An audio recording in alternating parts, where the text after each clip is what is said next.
श्रोते हो नमस्कार. आढावा विधानसभा मतदारसंघांचा या कार्यक्रमात आज आपण बुलढाणा जिल्ह्यातल्या विधानसभा मतदारसंघातली बदलती राजकीय परिस्थिती आणि अनुषंगिक बाबींचा आढावा घेणार आहोत.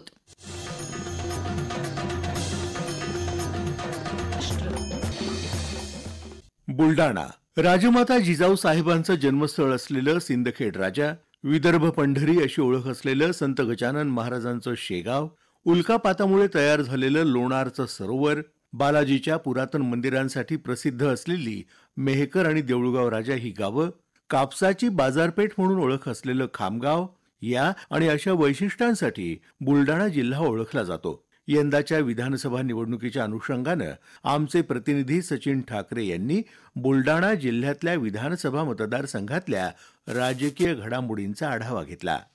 बुलढाणा हा शिवकालीन इतिहास संपन्न, पर्यटन, सांस्कृतिक, सामाजिक, राजकीय वैशिष्ट्यपूर्ण बाबींनी नटलेला जिल्हा आहे. जिल्ह्यातील मतदारांची संख्या 21,24,227 असून यामध्ये पुरुष मतदार 11,05,193 तर महिला मतदार 10,18,996 आहेत. तर 38 ही तृतीयपंथी मतदारांची संख्या आहे. जिल्ह्यात 2,228 मतदान केंद्र असून मलकापूर येथे 305, बुलढाणा येथे 337, चिखली येथे 317, सिंदखेड राजा 340, मेहकर 350, खामगाव 322 तर जळगाव जामोदमध्ये 317 असे एकूण 2,288 मतदान केंद्रे आहेत. जिल्ह्यात 7 विधानसभा मतदारसंघ असून चिखली, जळगाव जामोद, खामगाव या विधानसभा मतदारसंघात भाजपची सत्ता आहे. तर बुलढाणा आणि मेहकर हे मतदारसंघ शिवसेनेच्या वाट्याला असल्यामुळे अनेक वर्ष जिल्ह्यात महायुतीची सत्ता आहे. महाविकास आघाडीचा विचार केला सिंदखेड राजा मतदारसंघामध्ये डॉक्टर राजेंद्र शिंगणे यांचा प्रभाव असल्याने हा जिल्हा सन 1995 पासून काँग्रेस राष्ट्रवादी काँग्रेसच्या ताब्यात आहे. तर मलकापूर मतदारसंघात 2019 नंतर काँग्रेसच्या ताब्यात आला. खामगाव जिल्हा होण्याची मागणी अनेक वर्षापासून प्रलंबित असून प्रास्ताविक खामगाव जालना हा रेल्वेमार्ग अद्याप झालेला नसला तरी याची प्रतीक्षा मात्र मतदारांना आहे. बुलढाणा जिल्ह्याचा विचार केल्यास बहुतांशी मतदारसंघांवर भाजप सेनेचं प्राबल्य दिसून आलं. यामध्ये खामगाव, चिखली हे मतदारसंघ पूर्वी काँग्रेसचे गड होते, मात्र मागील काही वर्षापासून त्याची पडझड झाल्याचे पाहायला मिळाले. बुलढाणा विधानसभा मतदारसंघात 1995 ते 2014 पर्यंत मध्यंतरीचा कालावधी अपवाद वगळला तर शिवसेनेचे विजयराज शिंदे हे सतत 15 वर्ष आमदार होते. 2014ला भाजप शिवसेना यांच्यात फूट पडल्यामुळे शिंदे 2014ला पराभूत झाले. त्यावेळी त्यांच्या विरोधात काँग्रेसचे हर्षवर्धन सपकाळ विजयी झाले होते. सन 2019ला या मतदारसंघातून शिवसेनेचे संजय गायकवाड हे विजयी झाले. त्यावेळी त्यांनी माजी आमदार विजयराज शिंदे, काँग्रेस आमदार हर्षवर्धन सपकाळ यांचा पराभव केला होता. चिखली मतदारसंघाचा विचार केला असताना 1995 ते 2009 पर्यंत भाजपच्या रेखाताई खेडेकर ह्या आमदार म्हणून निवडून आल्या होत्या. मात्र सन 2009 ते 19 हा मतदारसंघ काँग्रेसच्या ताब्यात होता. यावेळी आमदार राहुल बोंद्रे या मतदारसंघातून विधानसभेवर निवडून गेले होते. मात्र 2019च्या निवडणुकीत भाजपने बाजी मारत श्वेता महाले ह्या आमदार म्हणून निवडून गेल्या. खामगाव मतदारसंघाचा विचार केल्यास या मतदारसंघावर सन 1989 ते 1999 पर्यंत भाजपचं वर्चस्व होतं. मात्र 1999 ते 2014 पर्यंत सतत 15 वर्ष काँग्रेसचे राणा दिलीपकुमार सारंदा हे आमदार म्हणून विधानसभेवर निवडून गेले होते. त्यानंतर 2014 पासून ते 2024 पर्यंत सद्यस्थितीत आकाश फुंडकर हे आमदार आहेत. 10 वर्षाच्या कारकिर्दीमध्ये अनेक विकास कामं केल्याचा आमदार फुंडकर यांचा दावा आहे. सिंदखेड राजा मतदारसंघात 1995 पासून सहकार नेते माजी मंत्री डॉक्टर राजेंद्र शिंगणे यांचा कायम दबदबा राहिलेला आहे. त्यांचा 5 वर्षाचा अपवाद वगळता ते सतत या मतदारसंघातून विधानसभेवर निवडून गेले आहेत. मेहकर मतदारसंघ 1995 पासून शिवसेनेचा बालेकिल्ला राहिलेला आहे. 1995 ते 2009 पर्यंत विद्यमान केंद्रीय मंत्री प्रतापराव जाधव याच मतदारसंघामधून आमदार होऊन विधानसभेवर निवडून गेले होते. त्यानंतर 2019 मध्ये हा मतदारसंघ राखीव झाल्याने डॉक्टर संजय रायमुलकर हे सतत 2009 पासून आमदार म्हणून कार्यरत आहेत. जळगाव जामोद विधानसभा मतदारसंघामध्ये सन 2004 पासून भाजपचे डॉक्टर संजय कुटे हे आमदार आहेत. मलकापूर मतदारसंघाचा विचार केल्यास पूर्वीपासून हा मतदारसंघ भाजपचा बालेकिल्ला राहिलेला आहे. 1995 ते 2019 पर्यंत सतत भाजपचे चैनसुख संचित या मतदारसंघातून विजयी होत गेले. मात्र 2019ला काँग्रेसचे राजेश एकळे यांनी त्यांचा पराभव करून विधानसभेवर निवडून गेले होते. राजकीय पातळीवर झालेल्या मोठ्या बदलांमुळे यंदाच्या निवडणुकीतली समीकरणंही बदलली आहेत. या सर्व पार्श्वभूमीवर विविध राजकीय पक्षांनी जिल्ह्यातल्या सर्व मतदारसंघातून निवडणूक रिंगणात उतरवलेल्या उमेदवारांविषयी सचिन ठाकरे यांनी माहिती दिली. जिल्ह्यात 7 विधानसभा मतदारसंघामध्ये 199 उमेदवारांनी नामनिर्देशन अर्ज दाखल केले होते. त्यात छाननी करण्यात आल्यानंतर 187 उमेदवारांचे अर्ज पात्र ठरले असून 12 नामनिर्देशन पत्रे अपात्र ठरवण्यात आली आहेत. बुलढाणा विधानसभा मतदारसंघात सद्यस्थितीत शिंदे गटाचे आमदार संजय गायकवाड यांच्या विरुद्ध शिवसेना उद्धव बाळासाहेब ठाकरे गटाच्या सौ जयश्री शेळके, माजी आमदार भाजप नेते विजयराज शिंदे तर वंचित बहुजन आघाडीकडून प्रशांत उत्तम वाघोदे, प्रेमलता सोनवणे अपक्ष असे उमेदवार निवडणूक रिंगणात आहेत. मलकापूर मतदारसंघातून चैनसुख संचेती हे भारतीय जनता पार्टीकडून तर राजेश एकडे हे भारतीय राष्ट्रीय काँग्रेसकडून निवडणूक रिंगणात आहेत. तर वंचित बहुजन आघाडीकडून मोहम्मद जमीरुद्दीन व काँग्रेसचे बंडखोर अपक्ष हरीश रावळ हे सुद्धा निवडणूक रिंगणात आहे. चिखली विधानसभा मतदारसंघामध्ये भाजपच्या वतीने विद्यमान आमदार श्वेता महाले यांना उमेदवारी देण्यात आली असून त्यांच्या विरुद्ध काँग्रेसचे राहुल बोंद्रे हे निवडणूक रिंगणात आहेत. महाराष्ट्र नवनिर्माण सेनेच्या वतीने गणेश बरबडे तर वंचित बहुजन आघाडीकडून सिद्धेश्वर परिवार निवडणूक रिंगणात आहेत. सिंदखेड राजा विधानसभा मतदारसंघामध्ये महाविकास आघाडीकडून शरदचंद्र पवार पक्षाकडून आमदार डॉक्टर राजेंद्र शिंगणे यांना उमेदवारी मिळाली असून त्यांच्या विरुद्ध शिवसेना शिंदे गटाचे माजी आमदार डॉक्टर शशिकांत खेडेकर हे निवडणूक रिंगणात आहेत. तर राष्ट्रवादी काँग्रेस अजित पवार गट यांच्याकडून मनोज कायंदे हे निवडणूक रिंगणात असून वंचित बहुजन आघाडीकडून सविता मुंडे हे निवडणूक रिंगणात आहेत. मेकर विधानसभा मतदारसंघामध्ये महाविकास आघाडीकडून शिवसेना उद्धव बाळासाहेब ठाकरे गटाकडून सिद्धार्थ खरात यांना उमेदवारी मिळाली असून महाराष्ट्र निर्माण सेनेच्या वतीने भैयासाहेब पाटील यांना उमेदवारी मिळाली आहे. शिवसेना शिंदे गटाकडून विद्यमान आमदार डॉक्टर संजय रॅमुलकर हे निवडणूक रिंगणात आहेत. वंचित बहुजन आघाडीकडून डॉक्टर ऋतुजा चव्हाण यांना उमेदवारी मिळाली आहे. खामगाव विधानसभा मतदारसंघामध्ये भाजपच्या वतीने विद्यमान आमदार आकाश फुंडकर यांना उमेदवारी मिळाली असून त्यांच्या विरुद्ध भारतीय राष्ट्रीय काँग्रेसचे राणा दिलीप कुमार सानंदा तर वंचित बहुजन आघाडीकडून देवराव हिराळे, महाराष्ट्र निर्माण सेनेकडून शिवशंकर लगर व भाजपच्या हिंदुत्ववादी संघटनेचे अपक्ष उमेदवार अमोल अंधारे यांच्यामध्ये प्रमुख लढत दिसत आहे. जळगाव जामोद विधानसभा मतदारसंघामध्ये विद्यमान आमदार माजी मंत्री डॉक्टर संजय कुटे यांना उमेदवारी मिळाली असून त्यांच्या विरुद्ध भारतीय राष्ट्रीय काँग्रेसकडून डॉक्टर स्वाती संदीप वाकेकर तर वंचित बहुजन आघाडीकडून डॉक्टर प्रवीण पाटील, स्वाभिमानी शेतकरी संघटनेचे प्रशांत डिक्कर यांना महाराष्ट्र स्वराज्य पार्टीने उमेदवारी दिली आहे. तर महाराष्ट्र नवनिर्माण सेनेच्या वतीने अमित देशमुख यांना उमेदवारी देण्यात आली आहे. 4 नोव्हेंबर सोमवार रोजी उमेदवारी अर्ज मागे घेण्याची शेवटची तारीख असल्याने कोणकोणते बंडखोर उमेदवार अर्ज मागे घेतात याकडे जिल्ह्यातील मतदारांचे लक्ष लागले आहे.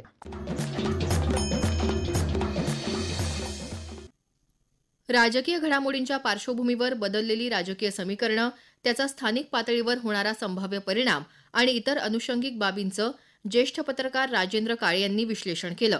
ते म्हणतात, बुलढाणा जिल्ह्याचा राजकीय दृष्ट्या विचार केला तर 1995 पूर्वी काँग्रेसचं वर्चस्व बुलढाणा जिल्ह्यात होतं, परंतु 96 नंतर शिवसेना भाजप युतीचं वर्चस्व या बुलढाणा जिल्ह्यात आलं. 2019 नंतर परिस्थिती वेगळी आहे. आता बुलढाणा जिल्ह्याची शिवसेना म्हणजे खासदार आणि 2 आमदार जे स्टँडिंग होते ते शिंदे गटात गेल्यामुळे ठाकरे गट वीक झाला. परंतु तरी सुद्धा लोकसभेत ठाकरे गटाचे उमेदवार नरेंद्र खेडेकर यांनी चुरशीची लढत दिली आणि अवघ्या 29,000 मतांनी त्यांचा निसटता पराभव झाला. आणि लोकसभेत नरेंद्र खेडेकरांना मिळालेली मतं पाहता आणि बुलढाणा जिल्ह्यात महाविकास आघाडीचा त्या अनुषंगाने वाढत चाललेला जनाधार पाहता विधानसभा निवडणुकीच्या दृष्टीनं महायुतीनं अतिशय सावध पावलं टाकली. वास्तविक पाहता 6 विधानसभा मतदारसंघ महायुतीकडे होते आणि जो रावेर लोकसभा मतदारसंघ आहे त्यात समाविष्ट असणारा मलकापूर मतदारसंघच फक्त काँग्रेसकडे होता. त्यामुळे इथं महायुतीसाठी पोषक वातावरण असताना शेवटच्या क्षणी सिंदखेड राजा विधानसभा मतदारसंघाचे आमदार डॉक्टर राजेंद्र शिंगणे हे राष्ट्रवादीचा अजितदादा गट सोडून शरदचंद्र पवार गटात आले. महायुतीला बसलेला तो पहिला फटका, कारण डॉक्टर राजेंद्र शिंगणे यांचं सहकाराचं नेटवर्क हे संपूर्ण बुलढाणा जिल्ह्यात आहे. आणि महाविकास आघाडीनं महायुती विरोधात कॅन्डिडेट टाकताना अतिशय चांगले कॅन्डिडेट टाकले. तर बुलढाण्यात काँग्रेसकडे असताना जयश्रीताई शेळके यांनी खूप चांगलं काम केलं, परंतु ही जागा ठाकरे म्हणजे उबाठा गटाकडे असल्यानं इथं कॅन्डिडेट बद्दल संभ्रम होता की काँग्रेसला तर जागा सुटू शकत नाही, ठाकरे गटाकडे टक्कर देणारा प्रभावी उमेदवार नाही. रविकांत तुपकरांची उद्धव ठाकरेंनी चाचपणी केली, पण सरते शेवटी काँग्रेसमधून जयश्रीताई शेळके यांना त्यांनी शिवसेनेत घेतले ठाकरे गटात आणि जयश्रीताई शेळकेंना उमेदवारी देऊन अतिशय टस्सल बुलढाणा विधानसभा मतदारसंघात निर्माण केली आहे. चिखली मतदारसंघात श्वेताताई महाले आणि राहुल बोंद्रे आता 2019 पासून पारंपरिक प्रतिस्पर्धी आहेत आणि 19 मध्ये अवघ्या 6 ते 7 हजार मतांनी राहुल बोंद्रेचा फक्त पराभव झाला होता. तेही राहुल बोंद्रे भाजपमध्ये जाणार ही जी चर्चा होती, त्यामुळे राहुल बोंद्रे त्यावेळी बरेचसे डॅमेज झाले होते. परंतु गेल्या 5 वर्षात राहुल बोंद्रेंनी अतिशय चांगली संघटनात्मक बांधणी केली आणि आज राहुल बोंद्रे या श्वेताताई महालेंना चांगल्या प्रकारे टक्कर देऊ शकतात. चिखलीची फाईट ही प्रचंड चुरशीची होऊ शकते. मेहकर हा अभेद्य प्रतापगड समजला जातो. प्रतापराव जाधव यांचा तो मतदारसंघ आहे. डॉक्टर संजय रायमुलकर यांनी आतापर्यंत 3 वेळा तिथे विधानसभा निवडणूक जिंकली आहे. परंतु संजय रायमुलकरांना शह देण्यासाठी आणि लोकसभेत शिवसेनेला प्रतापराव जाधव असतानाही तिथं पडलेली कमी मतं बघता एक चांगला उमेदवार उद्धव बाळासाहेब ठाकरे गटाने सिद्धार्थ खरात यांच्या रूपाने दिला. त्यामुळे तीही फाईट अतिशय चुरशीची होईल. खामगाव मतदारसंघात 2019 मध्ये दिलीप कुमार सानंदा थांबले होते. त्यामुळे ज्ञानेश्वरदादा पाटील यांना काँग्रेसला उमेदवारी द्यावी लागली. आता दिलीप कुमार सानंदा हे परत मैदानात उतरले आहे. त्यामुळे आकाशदादा पुणकर विद्यमान आमदार आणि दिलीप कुमार सानंदा यांच्यातील फाईट अतिशय रंगतदार होणार आहे. कुणबी मतांचा प्रभाव ज्या खामगाव मतदारसंघात आहे, विठ्ठलराव लोखंडकर यांना काँग्रेसमध्ये घेऊन त्या मतांमध्ये खिंडार पाडण्याचा प्रयत्न काँग्रेसने केला आणि त्यामुळं दिलीप कुमार सानंदा वर्सेस आकाश पुणकर ही चांगली फाईट होऊ शकते. जळगाव जामोद मतदारसंघ संजय कुठे सलग 4 वेळा तिथे विजयी झालेले आहेत. मागच्या वेळेस त्यांच्या विरुद्ध स्वातीताई वाकेकर होत्या. त्या 34,000 मतांनी जवळपास त्यांचा पराभव झाला होता. परंतु त्यावेळेस काँग्रेसमध्ये असलेलं प्रसिंजित पाटील आणि त्यांच्यातला वाद सर्वश्रुत होता. आता तेवढं नाही आहे आणि प्रशांत डिक्कर हा स्वाभिमानी शेतकरी संघटना छत्रपती संभाजीराजे आणि बच्चू कडू यांची आघाडी आहे. त्यांच्यातर्फे तर प्रशांत डिक्कर सुद्धा तिथं उमेदवार आहे. त्यामुळं प्रशांत डिक्कर कोणाची मतं खातो यावर संजय कुटे आणि स्वातीताई वाकेकर यांचं भवितव्य अवलंबून आहे. तिथली ही चुरस जी सुरुवातीला असं वाटत होतं की संजय कुटे यांच्यासाठी सहज राहील, तेवढी सहज ती लढत राहिलेली नाही. मलकापूर मतदारसंघात पुन्हा त्याच ताकदीनं चैनसुख संचेती परतलेले आहेत आणि चैनसुख संचेतीची जी फाईट आहे त्यांचेच एकेकाचे भाजपाचे मित्र म्हणजे त्याचे कार्यकर्ते होते आणि आताचे विद्यमान काँग्रेसचे आमदार राजेश एकडे यांच्यासाठी. राजेश एकडे यांच्यासाठी तोटा असा आहे की मागच्या वेळी हरीश रावळ ते राजेश एकडे सोबत होते. त्या हरीश रावळने यावेळेस काँग्रेसमधून बंडखोरी केली आहे. त्यामुळं पुन्हा एकदा चैनसुख संचेती, राजेश एकडे आणि हरीश रावळ यांची लढत ही मलकापूर मतदारसंघात तिरंगी फाईट होऊ शकते आणि त्यामुळे कोण जिंकल हे आता सांगणं कठीण आहे. त्यामुळे महाविकास आघाडीनं महायुती विरोधात लढताना अतिशय सावध पावलं टाकलेली आहेत. शिंदखेडराजा मतदारसंघात डॉक्टर शिंगणेजी शरदचंद्र पवार गटात गेले आहेत. महायुतीला अगदी शेवटच्या दिवशीपर्यंत तिथं उमेदवार मिळत नव्हता. तर मिळाले तर शिंदे गटाने तिथं शशिकांत खेडेकरांना उमेदवारी दिली आणि अजितदादा पवार गटानं मनोज कायंदे यांना उमेदवारी दिली. त्यामुळं त्या ठिकाणी सध्या तरी डॉक्टर राजेंद्र शिंगणे, डॉक्टर शशिकांत खेडेकर आणि मनोज कायंदे यांच्यात फाईट होऊ शकते. 4 तारखेला महायुतीनं एखादा उमेदवार जर मागे घेतला तर दुरंगी लढत, नाहीतर तिरंगी लढती असं जर चित्र निर्माण झालं तर शिंदखेड राजाचा वेगळा निकाल हा निश्चितच बघायला मिळू शकतो. बुलढाणा जिल्ह्याचं राजकारण हे सध्या दोलायमान म्हणजे अवस्थेत आहेत. रविकांत तुपकर या निवडणुकीच्या स्पर्धेतून पूर्णपणे बाहेर पडलेले आहेत. त्यांनी पूर्वी घोषणा केली होती की ते 6 विधानसभा मतदारसंघ जे लढतील, परंतु त्यांनी शेवटच्या क्षणी फार काही त्यात इंटरेस्ट दाखवला नाही. ठाकरे गटाकडून अर्थात महाविकास आघाडीकडून धोका भेटल्याचं ते जाहीरपणे सांगत आहे. त्यामुळे त्यांची ही भूमिका महाविकास आघाडीला कितपत पोषक राहील सांगता येत नाही. पण तरी सुद्धा आजच्या स्थितीत महाविकास आघाडी विरुद्ध महायुती ही जी लढत बुलढाणा जिल्ह्यात आहे ती निश्चितच चुरशीची होऊ शकते. चिखली मतदारसंघात महायुतीकडून निवडणूक लढवत असलेल्या भाजपच्या उमेदवार श्वेता महाले यांनी आपली निवडणूक लढवण्यामागची भूमिका या शब्दात व्यक्त केली. गेल्या 5 वर्षापासून चिखली मतदारसंघामध्ये विकासाच्या माध्यमातून एक आमूलाग्र बदल आम्ही घडवलेला आहे आणि हाच विकासाचा मुद्दा घेऊन आम्ही जनतेपर्यंत जाणार आहोत. एक आम्ही व्हिजन ठेवलेलं आहे, ते म्हणजे जिल्हा परिषदेच्या ज्या शाळा आहेत, की ज्या शाळांमध्ये सर्वसामान्य शेतकऱ्यांची मुलं शिकतात. नगरपालिकेच्या ज्या शाळा आहेत, जिथे चिखली शहरातील जो कामगार आहे, त्यांची मुलं त्या ठिकाणी शिक्षण घेतात. तर अशा शाळा आम्ही डेव्हलप करणार आहोत, त्यांचा दर्जा वाढवणार आहोत. जे आमचे तरुण बांधव आहेत, तरुणांच्या हक्कासाठी त्या ठिकाणी त्यांना नोकऱ्यांसाठी त्यांच्या हाताला रोजगार मिळावा म्हणून प्रयत्न करणार आहोत. शेतकरी बांधवांसाठी सुद्धा आमचे विशेष प्रयत्न त्या ठिकाणी राहणार आहे. महायुतीचं सरकार हे अतिशय सक्षमपणे लोककल्याणकारी निर्णय घेऊन जनतेमध्ये काम करत आहे. जे विकासाचे कामं आम्ही महायुतीचं सरकार आल्यानंतर या 2.5 वर्षामध्ये केले, हेच विकासात्मक कामं पुढे सुद्धा आम्हाला त्या ठिकाणी निरंतर करता येतील. बुलढाणा मतदारसंघातले महायुतीचे उमेदवार भाजपचे विजयराज शिंदे यांनी ही निवडणूक लढवण्यामागचे आपले मुद्दे या शब्दात विशद केले. या मतदारसंघातील जनतेला सध्या भयमुक्त आणि भ्रष्टाचारमुक्त वातावरण अपेक्षित असून लोकशाहीच्या संवर्धनासाठी व आपले प्रत्येकाचे हक्क अबाधित राहण्यासाठी हुकुमशाही, मुस्कटदाबी, दडपशाही, गुंडागर्दी, काळे धंदे हे सर्व बंद करून लोकांना भयमुक्त आणि भ्रष्टाचारमुक्त मतदारसंघ निर्माण व्हावा ही अपेक्षा आहे.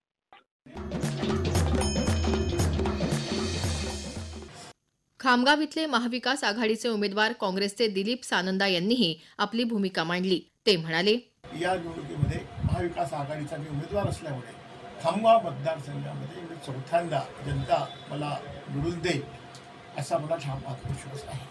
व आमच्या गल्लीपर्यंत, गावागावापर्यंत आम्ही जनसंपर्क संकल्प यात्रेच्या माध्यमातून आम्ही अभियान राबवलं.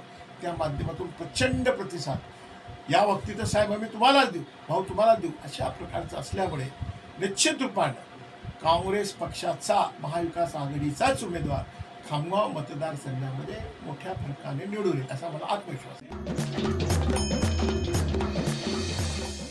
राजकीय समीकरणांच्या पलीकडे सर्वसामान्य मतदारांच्याही आपल्या लोकप्रतिनिधींकडून काही अपेक्षा असतात. गुणेश तायडे या मतदारानं आपल्या अपेक्षा आकाशवाणीशी बोलताना व्यक्त केल्या. खामगाव जालना रेल्वे लाईन जर झाली असती तर दळणवळणाचं साधन विदर्भ आणि मराठवाडा हे जोडलं गेलं असतं. त्यामुळे व्यापार उद्योगाला खूप चालना भेटली असती. बरेचसे रोजगार उपलब्ध झाले असते. MIDCचं एक्सपान्शन झालं असतं.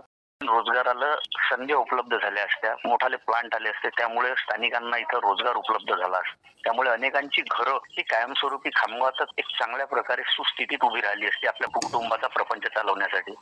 खामगाव जिल्हा जर झाला असता तर खामगाव जिल्ह्यासाठी गव्हर्नमेंटचे ऑफिसेस आले असते. त्यामुळे इथं त्या गव्हर्नमेंटच्या ऑफिसेसला जागा भरण्यासाठी सुद्धा रोजगाराची संधी उपलब्ध झाली असते. तर बेरोजगारीचं प्रमाण खूप वाढलेलं आहे. आणि सर्वात महत्वाचा मुद्दा ऐरणीवर आलेला म्हणजे खामगाव शहरातील अतिक्रमण. बिलकुल रोडच्या लगत टाकलेल्या टपऱ्या, त्याच्यामुळे झालेलं खामगाव शहराचं अतिक्रमण हे बिलकुल शिगेला पोहोचलेलं आहे की ST स्टँड समोरचं जे अतिक्रमण आहे तिथं राज्य शासनाची ST महामंडळाची बस सुद्धा टर्न नाही होत, एवढं मोठ्या प्रमाणात हे अतिक्रमण झालेलं आहे. शासनाने योजना आणल्या, त्या योजनेचं आम्ही बिलकुल स्वागतच करतो. श्रोते हो, आढावा विधानसभा मतदारसंघांचा हा कार्यक्रम आपण न्यूज ऑन AIR या ॲपवर लाईव्ह ऐकू शकता. यासोबतच AIR न्यूज छत्रपती संभाजीनगर या YouTube चॅनलवर आणि आकाशवाणी मराठी बातम्या या पॉडकास्टवर या कार्यक्रमाचं ध्वनिमुद्रण आपल्याला कधीही ऐकता येईल. हा कार्यक्रम आकाशवाणी छत्रपती संभाजीनगर केंद्राच्या प्रादेशिक वृत्त विभागानं सादर केला. सादरकर्ते समरजीत ठाकूर, निवेदन वैभवी जोशी, सचिन ठाकरे आणि हर्षवर्धन दीक्षित, निर्मिती सहाय्य सचिन ठाकरे आणि समीर पाठक.